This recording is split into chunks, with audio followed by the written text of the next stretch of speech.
Well, for those of you who don't know me, my name is Sam Edelson. I'm the best man. Thank you. We're off to a good start.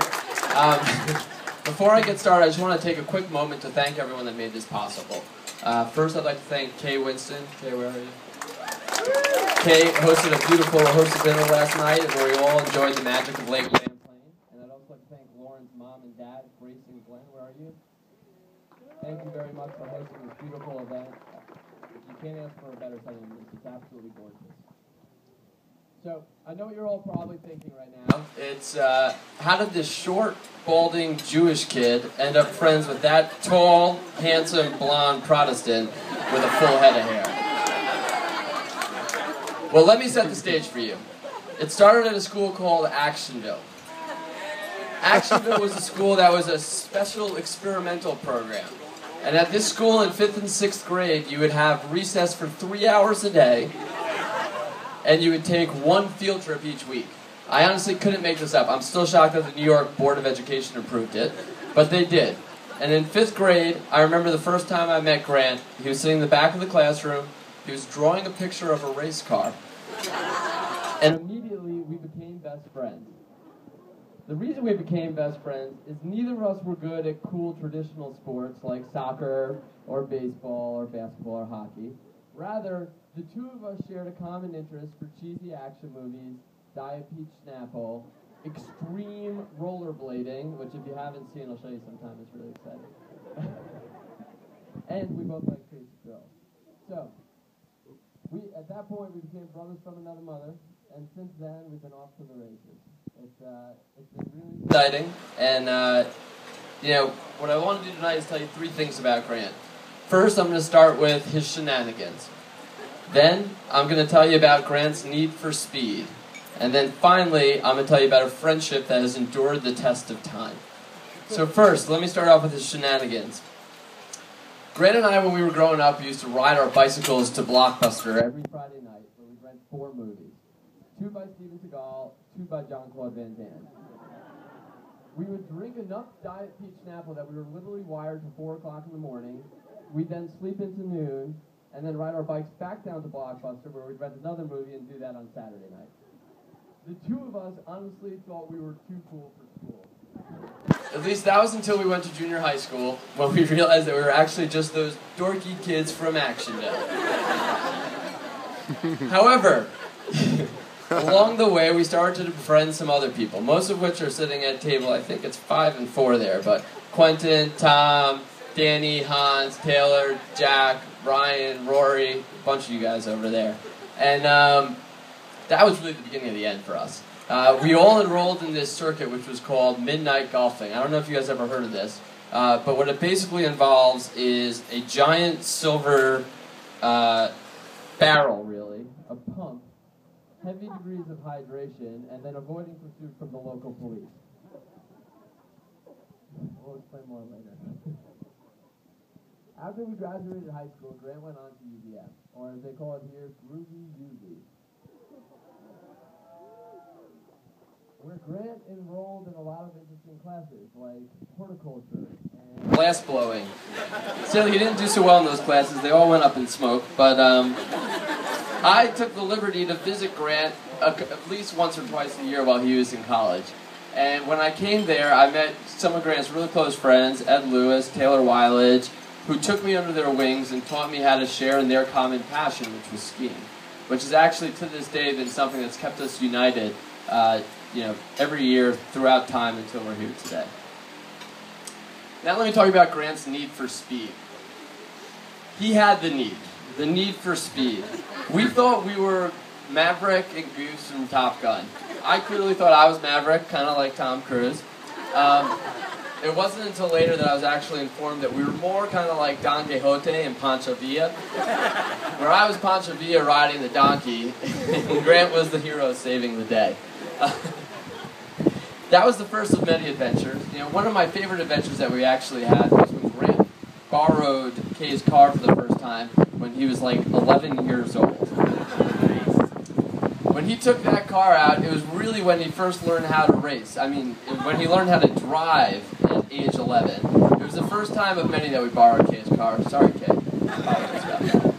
After that, Grant moved on to the Acura. I don't know if any of you guys saw Grant's original Acura, but every time there was a snowstorm, Grant and I used to get in that Acura, drive down to the parking lot down by the water, and we would literally do zigzags through the telephone poles at 50 miles an hour, and then donuts until we got dizzy. It was really horribly unsafe now that I look back up on it. Sorry, Mom and Dad, I apologize. But it was one of many adventures that we had actually experienced, and one of the best ones. I don't know if you guys have actually seen Grant's Facebook feed, but if you have, you probably noticed a picture of his white Mazda Miata. What you're probably thinking was that you were questioning Grant's masculinity. That's okay. When I first saw the white Mazda Miata, I actually thought it was Lauren's car. However, when you actually see Grant race that car, you realize both Grant and that car are built for speed. And Grant actually recently accomplished one of his greatest lifetime goals of becoming a professional racer recently when he won the national championship just a few months ago.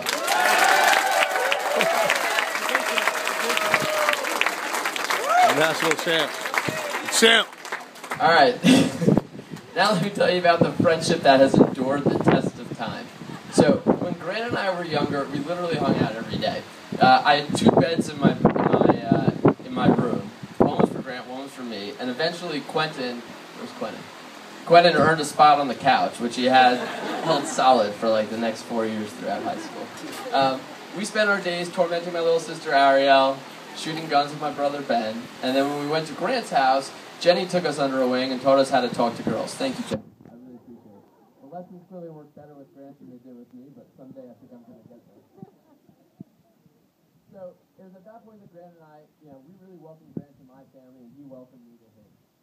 And not only did we become family, but we also decided to do a cultural family exchange, which took place from really age 11 to age 18.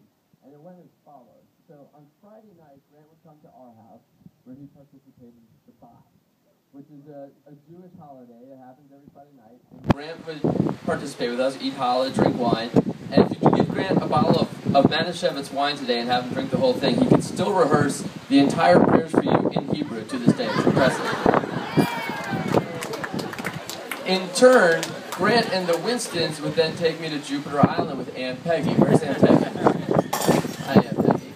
It was there where the Winstons taught me how to properly behave at a cocktail party, how to play tennis, and also how to wear my first sports coat. It was great. But the best exchange that we have ever done in time was really magical. It was when we got Grant a job as a water ski instructor at a Jewish day camp.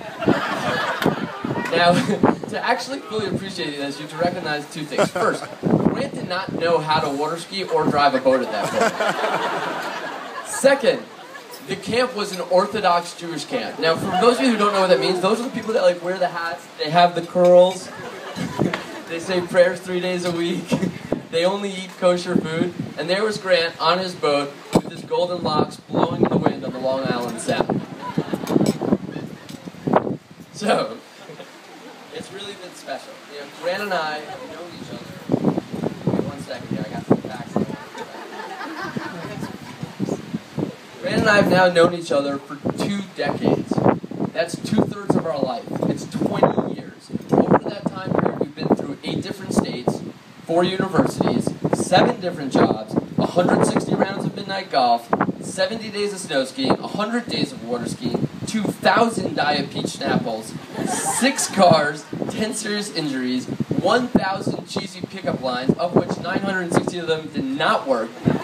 Fortunately, 40 of them have worked, and we've gone through 40 girlfriends, 39 of which I burnt through personally. Grant, however, only had eyes for one, the true love of his life, Lauren.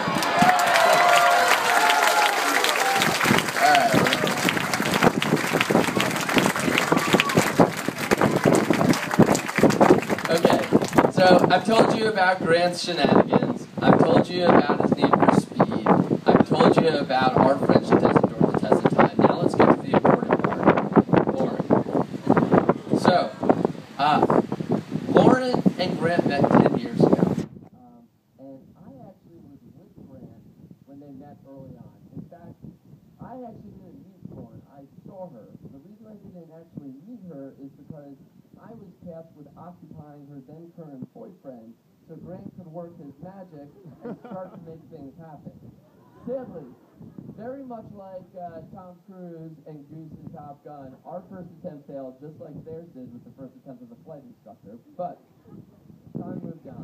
And in 2007, Grant finally won Lauren's heart, and I had the pleasure of flying down from Boston and meeting them at a party.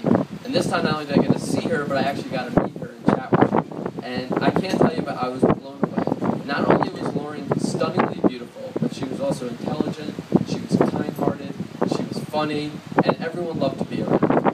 It was really special. Not only that, I was blown away by her dedication and her kind heart and all the stuff that she did at the Animal Care Center in New York. It was really fantastic.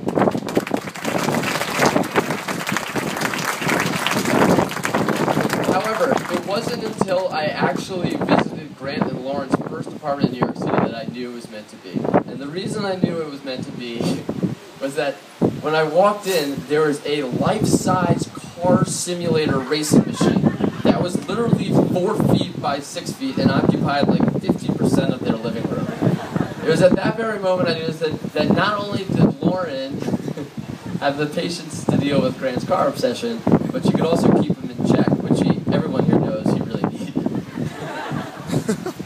So, it's been great getting to know Lauren and Grant. We've all shared a lot of really special experiences over the past few years, whether it was a ski trip at the Goose in New Hampshire, or whether it was them joining us at the family's lake house in Candlewood, or even more recently attending Nantucket together.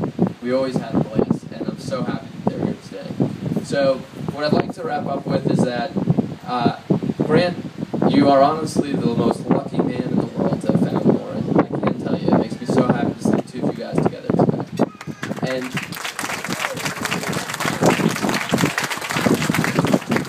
they're kissing. 1 second. Grant, I love you. You'll always be a brother to me. Lauren, I'm happy to have you as a sister.